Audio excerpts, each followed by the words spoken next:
Hi guys, advice ko lang dyan sa sa mga ibang nagba-vlogs. Kapag mayroon na umaway sa inyo, huwag kayong mangangaway pabalik kasi ang mga followers, bawat isa natin ay followers din nyo yan. Yung ganang followers ko, followers mo rin. Followers din nyo yan.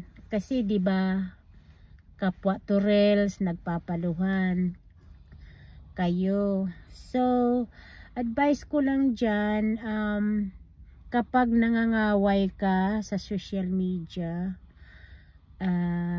baka iampalo ka sa mga taong aawayin mo kasi nang hahamon ka, pangit yun. Advice ko lang naman sa lahat, yung ganun sa lahat. Kasi sasabihin ng ibang mga tao, iisipin ng mga tao na itong vloggers na to ay hindi maganda ito kasi nanhahamon ng mga ngaway. Paano kung isa siya na makaaway niya. Yun lang yung sa akin lang naman, advice lang naman.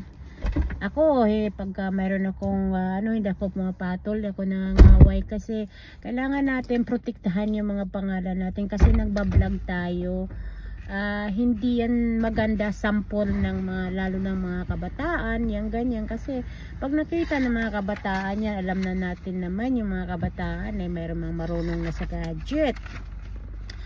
At paano kung bata yung makalaban mo, yung ganyan, hindi yan sample sa maganda sa bata, yung mga ganun na bagay. Kaya kung ako sa'yo,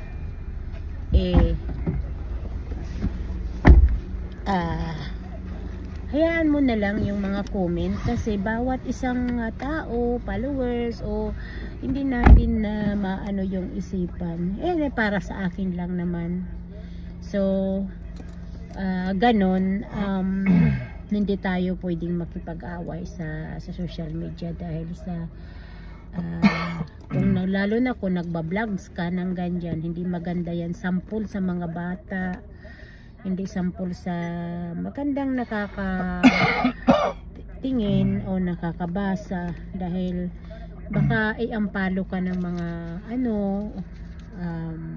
followers mo na iba kasi isipin nila pala away ka, palagi ka nang hahamon. So anyhow, ganun lang yung yun lang ang advice ko. Sana love lang, ganun. Mag-share kayo ng ibang tao, ibang nagre-reels. Ako, promise ko sa inyo, mga ibang nagre-reels, nakikita naman nyo siguro na pag may oras ako, ay sinishare ko kayo, pinapanood ko kayo sa mga reels ninyo. Ako hindi na ako masyadong nagre-reels, pero sinishare ko kayo. So good luck sa inyong lahat, sa mga nagre-reels dyan, kapwang ka-reels ko. Ayun lang masabi ko, iwasan natin yung maghamon tayo ng away, ganon, pangit yun. Thank you so much guys, sana ay maintindihan nyo ako. Ito ay payo sa lahat kasi kung nagba-vlogs tayo, nangangaway tayo, ay hindi maganda yun. Thank you so much guys sa mga suporta ninyo.